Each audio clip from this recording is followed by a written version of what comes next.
Tối hôm ấy, các nhà nhỏ ở ngoại ô bỗng chốc như bị cơn bão nhỏ ập đến. Lan vừa tan sở về, mệt mỏi rã rời sau một ngày dài họp hành. Chị vừa đẩy cửa thì tiếng khóc gào của con trai út Minh 5 tuổi đã vang lên như sấm. Đồ chơi, sách vở, thậm chí cả chiếc cốc nước cam chị chuẩn bị sẵn trên bàn đều nằm la liệt dưới sàn. Minh đang đếm từng món một, mặt đỏ bừng, nước mắt nước mũi giàn giụa. Con không chơi nữa, con ghét hết, mẹ không thương con. Lan đứng sững, cơn giận từ một ngày làm việc căng thẳng đang dâng trào. Chị định quát lớn, định nói câu mày im ngay cho mẹ như bao lần trước, nhưng rồi chị khựng lại. Hình ảnh Minh bé bỏng ngày nào nằm trong lòng chị, đôi tay nhỏ xíu ôm cổ mẹ hiện về. Chị hít một hơi thật sâu, tự nhắc mình, con không cố tình làm mẹ khổ, con đang gặp khó khăn.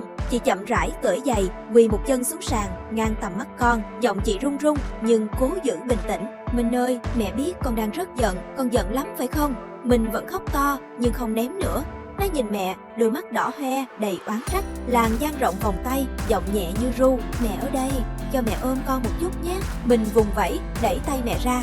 Nhưng Lan không bỏ đi, chị ngồi yên đó, hai tay vẫn mở ra, chờ đợi. Khoảng 2 phút trôi qua như cả một thế kỷ, rồi mình khóc nấc lên, lao bổ vào lòng mẹ như một chú thỏ con bị thương. Chị siết chặt con vào lòng, xoa lưng, hôn lên mái tóc ướt mồ hôi. Khóc đi con, mẹ ôm con đây, mẹ không đi đâu cả. Cơ thể nhỏ bé đang rung lên vì giận dữ, dần dần mềm nhũn. Nhịp thở của mình chậm lại, hòa theo nhịp thở đều đặn của mẹ. Lan không nói gì nhiều, chỉ lặng lẽ truyền hơi ấm và sự bình yên qua từng cái vuốt ve. Oxytocin, hormone của tình yêu, như đang len lỏi vào từng tế bào, xoa dịu cơn bão trong lòng đứa trẻ. Hơn 10 phút sau, mình ngẩng đầu lên, giọng còn nức nở. Mẹ, hôm nay ở trường, bạn Tèo không cho con chơi chung xe.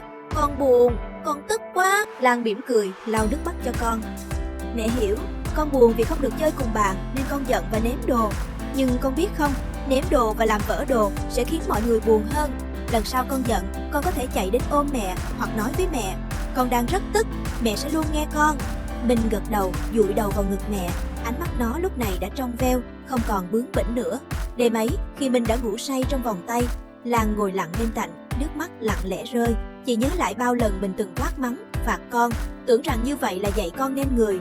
Nhưng hôm nay chị mới thật sự hiểu, khi con hư nhất, chính là lúc con đang cầu cứu bằng cách duy nhất con biết, khóc, ném, la hét. Con không cần một người mẹ hoàn hảo, con chỉ cần một người mẹ an toàn.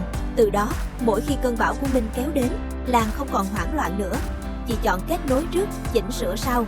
Và chị nhận ra, tình yêu không phải là dung túng, mà là chiếc phao cứu sinh, đưa con vượt qua những dòng nước xiết của cảm xúc tuổi thơ. Một cái ôm, đôi khi, mạnh mẽ hơn cả ngàn lời quát mắng. Và đó chính là bài học đẹp nhất mà Minh đã vô tình dạy lại cho mẹ mình.